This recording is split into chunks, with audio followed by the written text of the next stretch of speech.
What's up, guys? Hope you're all doing well today. Look, if you're new to this channel, Obi-Wan Kenobi is my favorite Star Wars character, and Star Wars is like my favorite thing of all time. Going into this show, this chapter, look, I did the first two episodes I talked about in my first video for Obi-Wan Kenobi. Now we're at chapter 3. We got the end of that last episode. Obi-Wan Kenobi, he realizes and discovers that Reva says that Anakin Skywalker's still alive, Lord Vader, blah, blah, blah. Well, he already knew. The boy you trained, gone he is, consumed by Darth Vader, as Yoda says to him in episode 3. This episode is the best episode of the show so far. Episode 1 is great. Episode 2 is really good. Episode 3 is freaking phenomenal. I mean, you get right to it in this episode. There's no time to breathe, which I loved. I love the pace of this show. It all feels so important. Um, right off the bat, you see Darth Vader. You see Darth Vader. You see Mustafar. We go back to Mustafar. I love Mustafar. That duel on Mustafar, Anakin versus Obi-Wan, is like my favorite scene in any Star Wars movie. I think it's the best sequence. And you see Mustafar in this movie again. Darth Vader's castle. You see it again from Rogue One. Vader's in it. He's got a nice throne. He's talking to Reva, saying, "You will be, the new Grand Inquisitor if you do not fail or whatever." So they didn't really answer the fact that, okay, look, you know, this Grand Inquisitor that she killed. I haven't particularly seen this animated show, but apparently he appears later on. So, you know, what's going on there is that going to be retconned? Not really sure. But look, let's talk about Reva for a minute. There's a lot going on the internet that I've been reading about it, and I just think it's silly. I think it's ridiculous. I think we should just accept the character for who she is and go with it. I think the thing, if we have problems with anything that's justifiable, it should be the writing, which I don't think she's poorly written. I just hope we get a little more into her story soon. And I think the next episode we might, or episode 5, I don't know, but I just hope by the end of the show we get more into her character and what makes her tick, because right now she's just the average angry bad guy. She's very angry. I mean, the first two episodes she overcooked it a couple times, not in her subtle acting, but when she was over the top and yelling. She did a lot of yelling, and it did feel like she was overcooking it a little bit. This episode, it's not as bad. She's more like a sly fox, is what she talks like. She's very mustache twirling, um, in her performance. But look, the character, I don't dislike the character. I don't really love the character. She's kind of there for me. But what you watch the show for is Obi-Wan Kenobi. Look, they're going on the mission. Obi-Wan's gotta get Leia back to Alderaan. He gets the coordinates from Kamal Ninjani from the last episode. They get there, but they don't have patience. They don't have patience, and if they waited just a few minutes longer, they would have rendezvoused with the person they're supposed to rendezvous with. But they go, they find transport. She's waving, hey, maybe we could find a transport, as C-3PO would say. But yeah, so you get into this vehicle with this crazy looking guy, friendly guy. I liked this guy so much. This is just your average Joe who is very opinionated, and he is one for the Empire. Um, and I did appreciate that. I really like that aspect of it. What's wrong with a little rule or whatever? Uh, didn't mind that. I like that character quite a bit. The stormtroopers coming on to sit with them for a little bit. It was kind of stressful. I mean, you know that obviously everything's going to be okay with the characters, but I mean, what's going to happen in the scene? Is he going to have to fight these guys? And he doesn't. He doesn't fight that set of stormtroopers, even though it was close. And as Leia and Obi-Wan start to work together in their camaraderie, like, oh, this is my father, blah blah blah. We come here because my mother, she died, blah blah. And Obi-Wan starts kind of referencing Padme, saying, you know, she's not with us anymore, she's missed, blah blah. Um, and she has a line saying, you know, did you know my parents? Did you know my mother? Did you know my father? Are you my father? I thought all that stuff really worked and it was really sweet how their back and forth is. But then they get to the security check. That's where all hell breaks loose. That's where he has to take his blaster because the Imperial probe droids come down. He has to get rid of it. He shoots it. No lightsaber stuff yet, which is understandable. But he shoots it. He takes out the stormtroopers. Snaps that poor guy's neck. And if he doesn't snap his neck, he screws him up pretty bad. I don't know if he killed him, but he basically uh, he mauled him. In other words, but yeah, we keep on moving. We get to the woman we're supposed to get to that we were supposed to rendezvous with. Um, she says, "Look, there's a transport. We're going to get you there." But as this is happening, the Imperial probe droid obviously was destroyed. Obi-Wan's face was in the camera, was in the vision. So yeah, Vader comes down. Vader comes down. She says, "I'm going to inform Lord Vader," and the other Inquisitor that also wants to be the Grand Inquisitor says, "I already did it."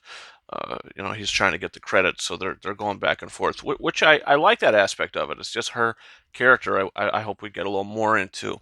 Um, but this is it. This is the part of the show that it just starts getting so spicy. Vader pursuing Obi-Wan through the city into the outskirts of the city. Uh, him taunting him.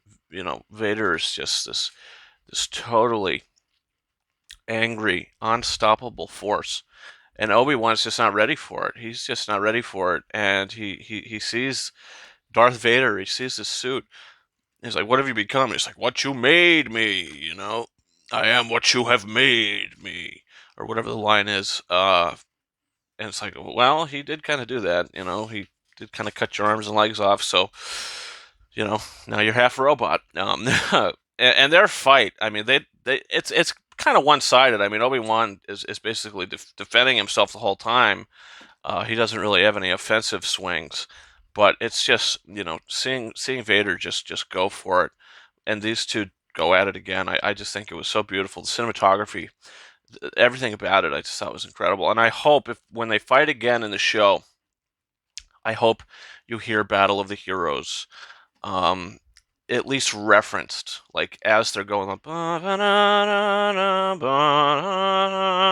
hope you get a little bit of that. I mean, it was in the trailer. Maybe it'll be in the show. That would kind of make me just like, just lose it. But I thought it was so powerful and so terrifying. I mean, Vader's terrifying in this, but so terrifying that he gets him by the Force. Vader gets Obi-Wan by the Force, and he starts a fire, and he drags Obi-Wan down to the ground, and he pulls him like into the fire, saying, you know, basically, "Hey, how about you see how this feels?" And it almost felt like a dream. Like I was watching something that almost felt like a dream, and I would have never thought of that in my entire life that he would do that. I mean, it was just like, oh my God, that's insane. And when we see, you know, Ben Kenobi in Episode 4, obviously we never see his arms, so we don't see like burn marks or anything. But he got him pretty bad. He got him pretty bad. The woman who was supposed to rendezvous with him, you know, saves him, and Vader says, "You know what? There's going to be another time. There's going to be another time." Basically, he doesn't say that, but I think he's thinking it. So he just says, "You know what? I found you now. I'm hot on your trails. Uh, you know, we're going to go for round two." And I just thought it was so incredible. Leia in all of this is just kind of trying to escape. She's trying to get to the transport, and she gets there too late somehow. Reva comes in after Leia, but manages to arrive before her and killing the pilot of the transport. Also, the rendezvous, she was running out. I mean, I don't know how they didn't run into each other. So yeah, we see Reva. She's in there, and she's chasing Leia, and you can imagine she's gonna capture her. You know, you'd think. So that's it. That's the episode. Love it so much. I love this damn show. I love what they're doing. Darth Vader, I mean, he's so prominent in this episode, and I knew he would be. I mean, after that tease of him at the end of episode 2, I know he would be, or I knew he would be. And look, Obi-Wan keeps calling out to Qui-Gon again this episode so prominently. Just not answering him yet, and I think it's going to be a moment like how Rey has in the last Rise of Skywalker. How she's trying to reach out to the Jedi, and she's like, "They're not with me. They're not with me." Till the end of the film, she says, "Be with me," and she hears them all. In this, I think it's going to be a little more than that. I think he's not just going to hear Qui-Gon. I think he's going to see him. I mean, you have to have a payoff if you're setting it up this much. Liam Neeson got to be in the show, and I love that character so much, and I love the show. I love what they're doing, and it's fantastic. It's compelling, and look, there's questions, and they mainly lie with the character of Reva. That's really what you're questioning, because I mean, look, it's the new character in this, really the most prominent new character, um, that they're not giving a lot of backstory into right now, and she's very prominent, and she's very angry, and like I said, I just want to see what makes her tick. But look, that's it. That's this episode 3, part 3 of Obi-Wan Kenobi. Guys, what'd you think? Comment down below. Do you plan on just losing your mind and passing out because you're seeing Darth Vader do his thing with his lightsaber? I mean, oh man, I'm like geeking out just thinking of it. But who's your daddy, right? I mean, just who's your daddy? But look, don't forget to hit that subscribe button. Future episodes coming out that I'll be talking about. Live show coming today. Reviews. We got 2 new films coming out this week. We got The Hustle and the other one, Hustle and whatever it is, Watcher with Michael Monroe. So gonna be seeing those, talking about those guys. You can follow me on Twitter, RyanKing72, and Instagram at King Arises 131. And that's been it for me. Thank you so much for watching my damn review of this show. This episode 3. Oh my god, I loved it so much. Part 3. I can't get enough, and I would watch this again, because this oh man, I could just gush about it all day. So that's been it for me, guys. Thank you so much for watching. Fanboying out. Vader is the ultimate badass, and that's about it. So thank you so much for watching. I'll see you guys next time. Over and out.